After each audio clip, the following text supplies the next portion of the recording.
Le droit OHADA ferait-il mauvais ménage avec le droit minier?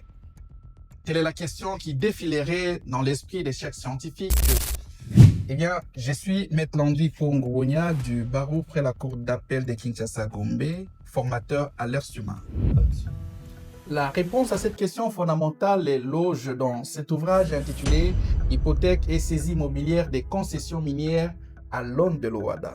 Force est de constater qu'à l'article 172 de la loi numéro 18/001 du 9 mars 2018 modifiant et complétant la loi de 2002 portant code minier prévoit qu'en cas de défaillance du débiteur, c'est-à-dire du titulaire des obligations envers un créancier hypothécaire, eh bien, ce dernier peut recourir à la procédure de droit commun.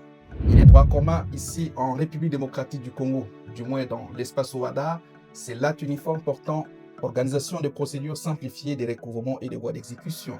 Mais au-delà, l'hypothèque, du moins sa constitution, prévoit certaines règles qui dérogent au droit commun de l'OHADA également, en ce que, au-delà des conditions prévues dans l'acte uniforme sur les sûretés, il existe également les conditions d'éligibilité au droit minier auxquelles le titulaire ou le bénéficiaire de l'hypothèque doit se soumettre.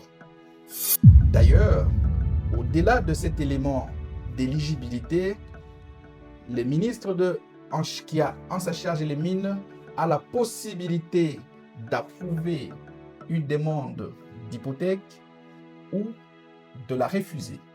Dans ces conditions, il y a une voie de recours, surtout dans l'hypothèse de refus de l'approbation par les ministres de mines.